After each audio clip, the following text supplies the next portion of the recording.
Assalamualaikum warahmatullahi wabarakatuh. Bertemu lagi dengan Bunda Yeni. Hari ini kita akan belajar tentang perkembangbiakan tumbuhan. Simak video Bunda ya.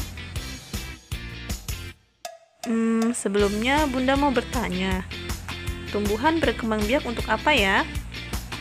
Ya benar, tumbuhan berkembang biak untuk melestarikan jumlahnya.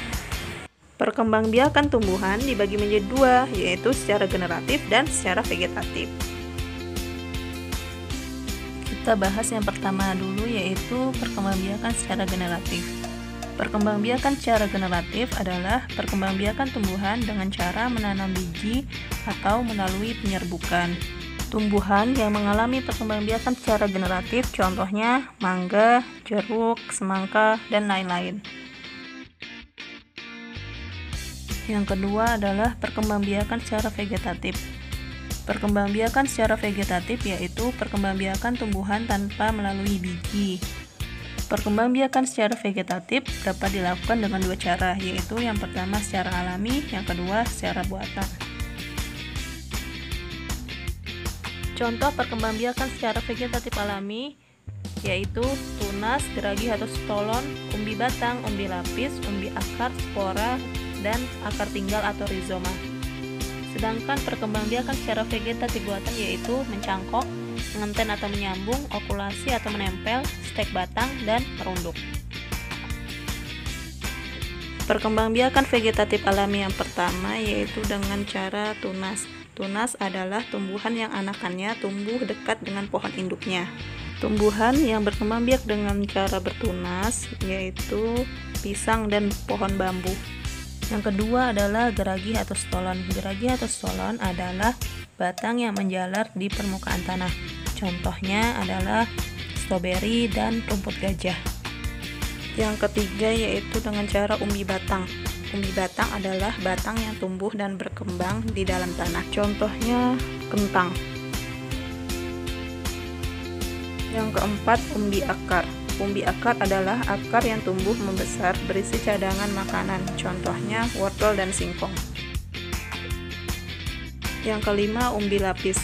Tumbuhan yang berkembang biak dengan cara umbi lapis, contohnya bawang merah dan bunga bakung.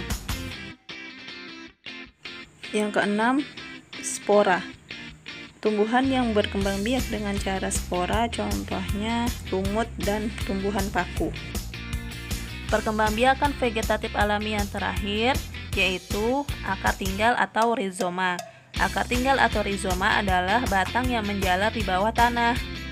Contohnya kunyit, jahe, lengkuas, dan kencur.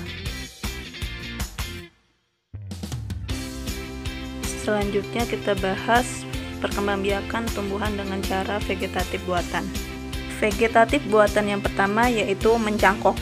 Mencangkok adalah perkembangbiakan dengan cara mengupas kulit batang dan membungkusnya dengan tanah agar tumbuh akar pada bagian tersebut. Tumbuhan yang dicangkok harus memiliki batang kayu seperti pohon mangga, rambutan, nangka, dan lain-lain. Yang kedua, stek. Stek adalah perkembangbiakan dengan cara memotong bagian batang tumbuhan kemudian ditanam langsung ke dalam tanah. Contohnya singkong.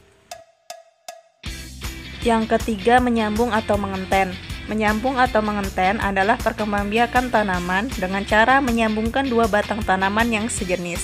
Contohnya pohon mangga dan pohon rambutan.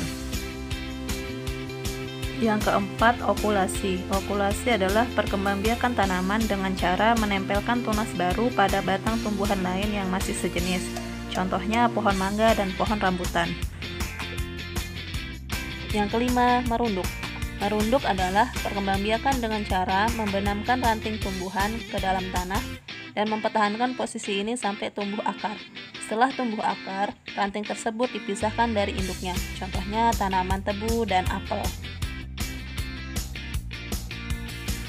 Selanjutnya, tugas kalian adalah menjawab soal-soal yang ada di sini dengan benar dan tepat. Selamat mengerjakan, tetap semangat, jaga kesehatan. Bunda akhiri. Assalamualaikum warahmatullahi wabarakatuh.